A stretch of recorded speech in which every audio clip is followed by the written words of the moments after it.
Dear Lord, the battles we go through life. Dear Lord, the battles we go through life. We ask for a chance is fair. We ask for a chance is fair. Chance to equal our stripes. Chance to equal our stripes. Chance to do it there. Chance to do it there. We should win. We should win. Let it be by the code. Let it be by the code. Faith and honor held high. Faith and honor held high. We should lose. We should lose. Stand by the road. Stand by the road. Cheers, the winners go by. Cheers, the winners go by. Day by day. Day by day. We get better and better. We get better and better. So we can't beat beat. We can't beat beat. Won't beat beat. Won't beat beat.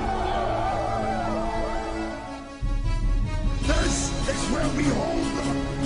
This is where we fight. This is where they die. Give them nothing, but take from them everything. You think you can take me? Give me a army, you're gonna take me.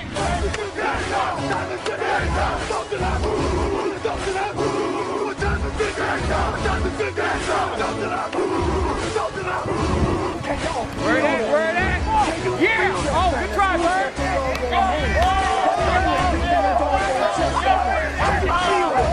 Can you feel what's about to happen on this field, man? Can you feel what we about to get into, dog? And it ain't gonna be given to ourselves. We're gonna dig into somebody else, man. So whenever you in that doggone game, whatever you gotta do to get to that, let's see you out. Come on and bring your behind up. Let me get you. Hey! What's up? Here ain't no doggone tomorrow, brother. You ain't gonna bring me the doggone first. Oh, you gonna bust somebody in their mouth. I don't know what he's late. Are you gonna play from your doggone step? Are you gonna play He's from just your running all offense. Both of our quarterbacks over here on defense. Just run damn defense!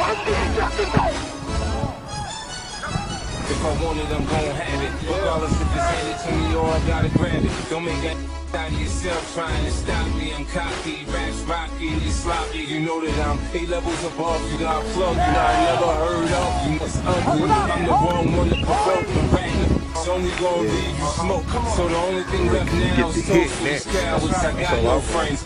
Most of these cowards they rock till we start approaching these cowards. 10% luck, 20% skill, 15% concentrated power of will, 5% pleasure, 50% pain, 100% reason to remember the name. On this team, we fight for that inch. On this team, we tear ourselves and everyone else around us to pieces for that inch. We claw with our fingernails for that inch. Because we know when we add up all those inches, that's going to make the difference between winning and losing. Between living and dying. If you had one shot, one opportunity.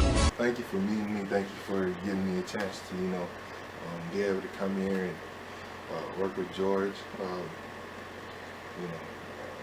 This has been a very great opportunity for me, just to kind of help me kick off my career, kick off my start, and what I actually want to do, which is coaching and giving back to the community that raised me and grew me up, and help the kids nowadays and really find their inner player, their inner athleticism, and really help players be able to achieve and get to the next level like everybody wants to go.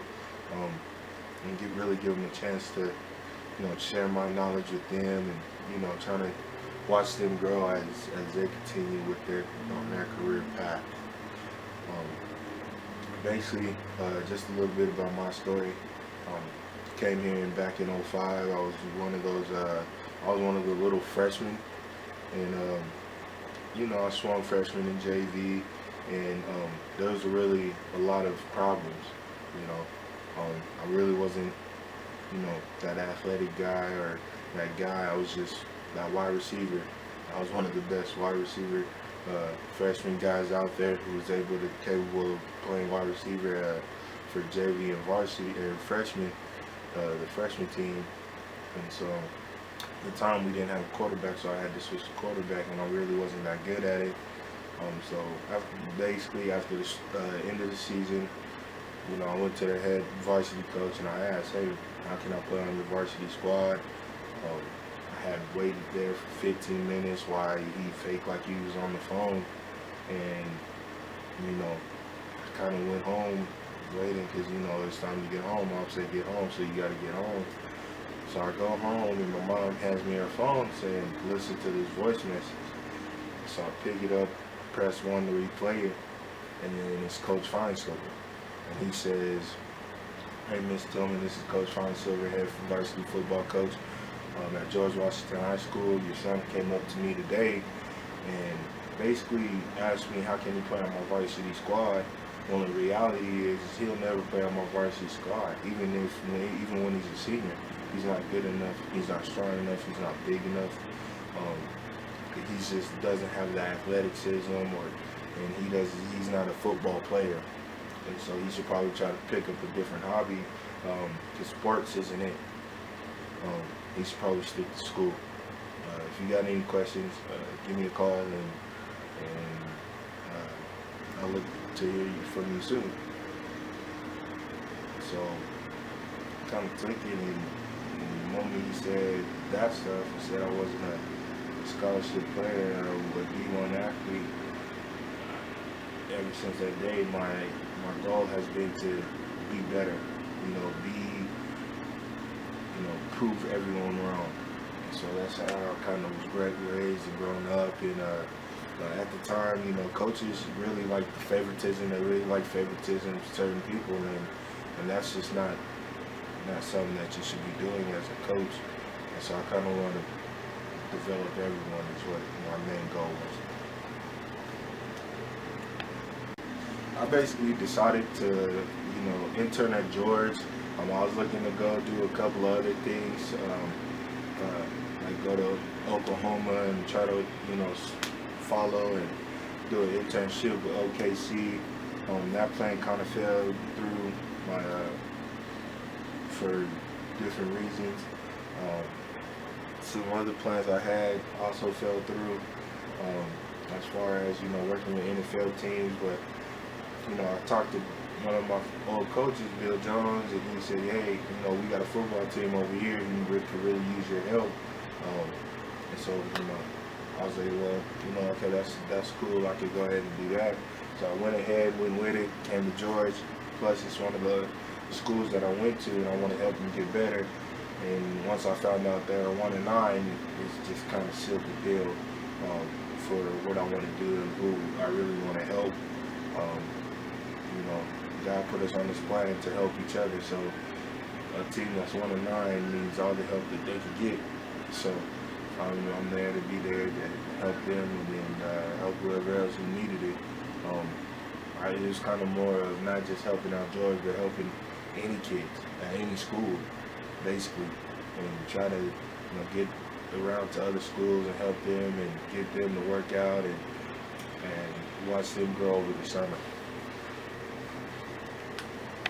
Goals that I had set for myself for this off season was basically help a team get stronger, faster, and more mentally tough. I came into a program at George and seeing that the first couple of days I kind of laid back, as far as on the field practice goes, just so I could get a feel of the players and feel of the coaching staff, and I kind of based my goals off of that. And so basically my main goals was to get them stronger, get them faster, get them bigger, and get them ready for the season. And the way I'm doing that, I did some maxes.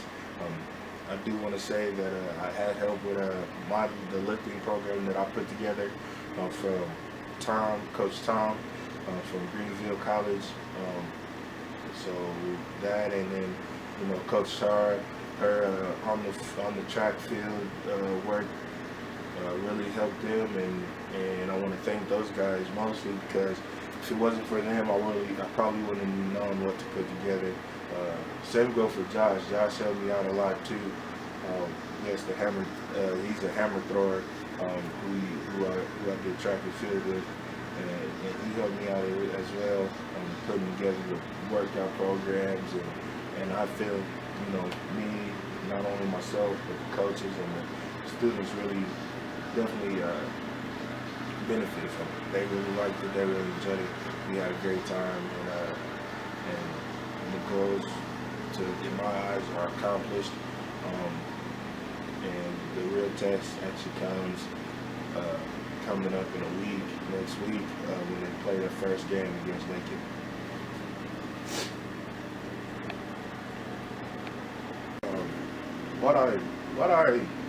The time that I spent working with George, I did a lot, working with George.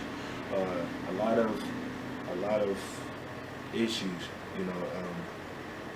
I felt like a lot of my time had to go into George, especially since they were a 1-19, and so I really wanted to help them get better. I really wanted to help them achieve the maximum, goals for themselves, to basically help them get better, and so, we was doing practices in the morning, practices in the afternoon. Then we started getting into 2-a-days, and then we had 3-a-days, and then we really started getting rolling. So most of my day was dedicated to George. Of course, there's your days that I couldn't make it. There's your days that I had to, try to make up because I couldn't make it, whether it's from work or from not just being able to get away, have a way there. So, with that being said, George is really something that I really put a lot of time into to help you get better, help you get some strides, and like I said, they were on 1-19 last year. None of the teams here in Colorado are expecting them to be anything this year. But throughout the whole summer, coaches getting calls from different coaches and saying how good they look and that this isn't the same team from last year. So basically, I implement certain rules like wide receivers going out there practicing with no gloves so they can learn how to catch with their hands and not the gloves. Help the defensive line. Thanks to Coach Stu at Greenfield College for the knowledge that he has put into me. I wish I would have been able to use it a little bit more there. It wasn't as lazy, but can't change the past. And so, I took a lot of stuff, a lot of information from coaches. Coach Rhodey took a lot of information from you to help these kids be able to get better. And man, it's just been one great learning experience, and I can't wait to do it again. Thank you.